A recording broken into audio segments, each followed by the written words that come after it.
Tapi bagaimana dengan anggapan? Ya susah juga karena memang mereka yang ada di dalam internal struktur PSSI pun itu bagian dari politik Indonesia. Maksudnya ya ketua umumnya Menteri BUMN, wakil ketua umumnya mantan Menpora gitu ya. Ya gimana juga ya, gimana kemudian intervensi politik itu nggak erat kaitannya dengan dunia persepak bolaan khususnya di Indonesia. Iya, artinya kan ini kan pelajaran buat kita ke depan. Kalau bisa kemudian ke depan sepak bola kita ini tidak dijadikan kerja sambilan, double job gitu. Dikerjakan atau dipimpin oleh orang-orang profesional yang benar-benar memahami jiwa raga sepak bolanya.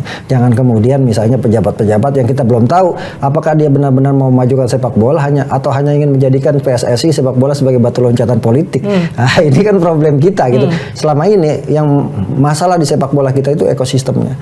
Ekosistem sepak bola kita itu ada 3 gitu kan. Yang pertama adalah pejabat, penguasa, konglomerat, pengusaha yang butuh popularitas, butuh pencitraan, butuh elektabilitas, butuh dukungan masyarakat atau butuh popularitasnya untuk kemudian untuk tujuan-tujuan tertentu. Nah, ini yang kemudian mereka masuk ke dalam sepak bola. Yang kedua, ekosistem yang kedua adalah mereka yang menguasai sepak bola Indonesia dari hulu sampai hilir, yang menguasai pertandingannya, bahkan yang bisa ngatur siapa yang juara, siapa yang degradasi, yang bisa mengatur bisnisnya, bahkan bisa mengatur judinya. Kelompok kedua ini kelompok mafia. Kelompok ketiga adalah kita masyarakat pecinta sepak bola yang punya harapan bahwa sepak bola kita berprestasi, tapi kita selalu dibohongi oleh kelompok 1 dan kelompok 2 sehingga kemudian kita hanya jadi objek penderita di sepak bola. Iya, itu yang kemudian bikin saya kemarin ketika di program Rosi itu ada hoki, ada teman-teman dari atlet-atlet U20 yang kemudian datang, mereka menyatakan kita tuh nggak ngerti apa-apa soal politik, kita cuma ngerti main bola, kita cuma pengen main bola, kita cuma pengen banggain orang tua kita cuma pengen berlaga di Piala Dunia,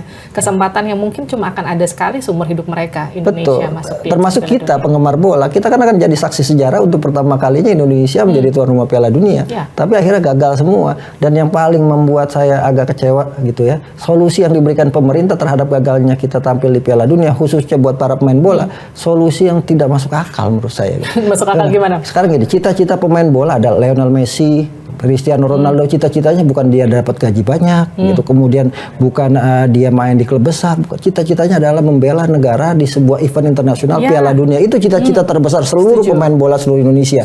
Tapi kemudian cita-cita itu sirna, tapi diganti dengan cara yang menurut saya menggelikan gitu. Ketika kemudian Pak Presiden datang membangkitkan moral anak-anak, tapi kemudian solusinya apa? Kamu mau jadi, nanti kita arahkan jadi PNS, kemudian jadi polisi atau jadi TNI. Jadi sekarang cita-cita terbesar anak-anak muda kita itu yang tadinya mau jadi pesepak bola nasional mentok semuanya di PNS gitu. Dan semuanya seperti itu, artinya mindset ini yang harus diubah juga oleh bangsa kita gitu kan. Jangan kemudian segala sesuatunya disederhanakan masalahnya sehingga kemudian solusinya juga solusi-solusi yang sederhana. Karena memang nggak bisa hilang lukanya. Ketika kemarin juga mereka para atlet itu juga menyatakan kita tuh udah berlatih 3 tahun kurang lebih mulai dari seleksi sampai kemudian persiapannya ya. Kemudian mereka menyatakan para politisi kemudian setelah ini dibatalkan dengan santainya menyatakan bahwa ya tenang aja, harapannya nggak berakhir kok, masih ada banyak kesempatan. Tapi kan beda ya untuk orang yang udah berjuang bertahun-tahun. Betul, dan banyak pernyataan-pernyataan pejabat kita, politisi kita yang menyakitkan. Sebagai contoh, PLT Menpora menyatakan bahwa